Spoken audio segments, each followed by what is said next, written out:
Hello, my lovely subscribers and fantastic viewers. I welcome you all to our channel English Language a Treasure. So ఈ వీడియోలో మనము ప్రతిరోజు మాట్లాడే తెలుగు సెంటెన్సెస్ని కొన్నిటిని ఇంగ్లీష్లోకి ఏ రకంగా ట్రాన్స్లేట్ చేయాలి అనేది చూద్దాము. Okay, let's get started. Alright, the first one is మనం సమయం పోగొట్టుకోవడానికి లేదు. అంటే కొన్నిసార్లు వ్యర్థంగా సమయాన్ని వేస్ట్ చేస్తుంటాం కదా, అట్లాంటప్పుడు ఇట్లా చెప్తుంటాం కదా, మనం సమయం పోనిచ్చుకోవటానికే లేదు. దాని ఇంగ్లీష్లో we have no time to loose.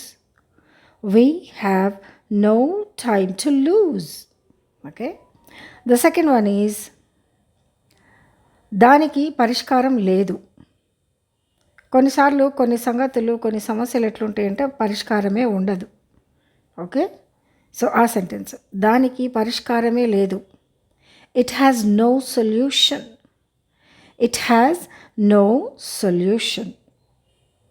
Alright, the third one is గడపటానికి నా దగ్గర ఎక్కువ సమయం లేదు. I don't have much time to spare. I don't have much time to spare. అంటే గడపడానికి, మీతో స్పెండ్ చేయడానికి అనమాట. స్పేర్ అంటే గడపటానికి. Right, I don't have much time to spare. గడపటానికి నా దగ్గర ఎక్కువ సమయం లేదు అని తెలుగులో మనం చెప్తుంటాం. Right, okay. The next one is నా నమ్మకాన్ని వంచకు లేక మోసం చేయకు అని చెప్తుంటాం కదా.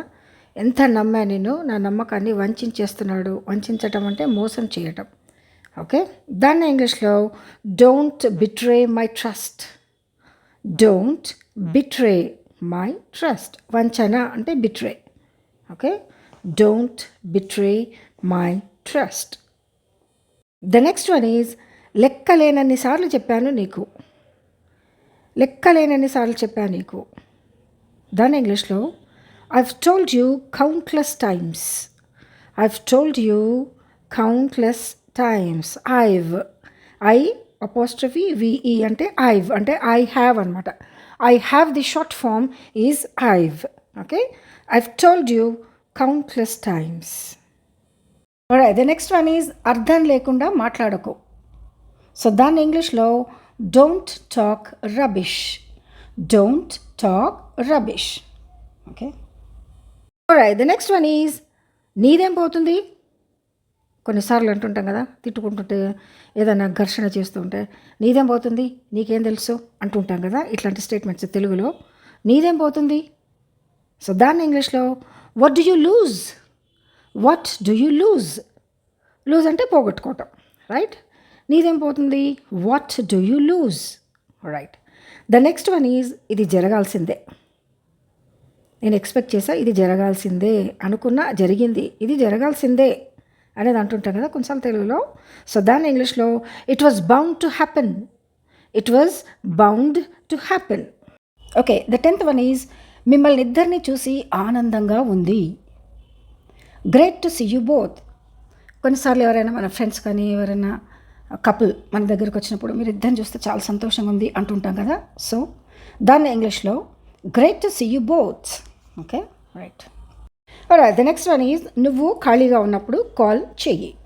సో ఈ స్టేట్మెంట్ చాలాసార్లు అంటుంటాం కదా మనము, మన ఫ్రెండ్స్తో కానీ రిలేటివ్స్తో కానీ సిబ్లింగ్స్తో కానీ, నువ్వు ఖాళీగా ఉన్నప్పుడు నాకు కాల్ చెయ్యి అని. ఓకే, సో దాని ఇంగ్లీష్లో call me when you are free. Call me when you are free. Okay, right. The next one is English మాట్లాడటానికి సిగ్గుపడకు. చాలాసార్లు ఇదే కదా మన బాధ, ఇంగ్లీష్ మాట్లాడాలంటే సిగ్గేస్తుంది. సో దాన్ని ఇంగ్లీష్లో ఇంగ్లీష్ మాట్లాడడానికి సిగ్గుపడకు. దాన్ని ఇంగ్లీష్లో don't be shy of speaking English. Don't be shy of speaking English అని అంటాం. ఓకే, ఓకే, నేను దీన్ని రహస్యంగా ఉంచుతాను. ఇట్లాంటి స్టేట్మెంట్స్ చాలాసార్లు చెప్తుంటాం కదా, ఎవరికి చెప్పకు, నీ దగ్గరే ఉంచుకో, క్వైట్గా ఎవరికి చెప్పకు, రహస్యంగా ఉంచు అని చెప్తుంటాం కదా. అది నేను దీన్ని రహస్యంగా ఉంచుతాను. దాన్ని ఇంగ్లీష్లో I will not spill the beans. I will not spill the beans. Okay, right. The next one is నువ్వు వెళ్ళు, నేను తర్వాత వస్తాను. సో ఈ స్టేట్మెంట్ అయితే మనం తరచూ చెప్తూనే ఉంటాం కదా. ముందైతే నువ్వు వెళ్ళు, తర్వాత నేను వస్తా కదా అంటుంటాం కదా. నువ్వు వెళ్ళు, నేను తర్వాత వస్తాను. దాన్నే ఇంగ్లీష్లో you go I will come along, you go I will come along అని ఇంగ్లీష్లో చెప్పడం జరుగుతుంది. Okay, the next one is ఆమె నాతో టీ చేయిస్తుంది. చాలాసార్లు కొంతమంది చెప్తుంటారు కదా, టీ నువ్వే చెయ్యి అని. సో అది ఆమె నాతో టీ చేయిస్తుంది అంటే ఇది ఎప్పుడు చేస్తుంటుందేమో మరి. ఓకే, సో దాన్ని ఇంగ్లీష్లో she makes me prepare tea, she makes me prepare tea. The next one is మన పెద్దవాళ్లను గౌరవించాలి. Respect your elders, respect your elders. Okay, right. The next one is నాకు కూడా అదే అనిపిస్తుంది. చాలాసార్లు ఈ స్టేట్మెంట్ వింటుంటాం కూడా, నీకు కూడా అట్లాగే ఉందంటే నాకు కూడా అదే అనిపిస్తుంది కదా అంటుంటాం కదా, అది నాకు కూడా అదే అనిపిస్తుంది. సో దాన్ని ఇంగ్లీష్లో I also feel the same, I also feel the same. Okay, right. Okay, the next one is నాది కూడా అదే పరిస్థితి. కొన్నిసార్లు మాట్లాడుకునేటప్పుడు అనుకుంటాం, నా పొజిషన్ కూడా అట్లాగే ఉంది, నా పరిస్థితి కూడా అట్లాగే ఉంది అంటుంటాం కదా. సో నాది కూడా అదే పరిస్థితి. దాన్ని ఇంగ్లీష్లో my situation is the same, my situation is the same. Okay, right. The next one is అన్నీ మర్చిపోతున్నాను. కామన్గా అంటుంటాం కదా, ఇప్పుడే అనుకుని అప్పుడే మర్చిపోయా అంటుంటాం కదా, అన్నీ మర్చిపోతున్నాను. దాన్ని ఇంగ్లీష్లో I'm forgetting all, I'm forgetting all. I am అనే దాన్ని షార్ట్ ఫామ్లో ఐఎమ్ అంటాం. Okay, right. I'm forgetting all.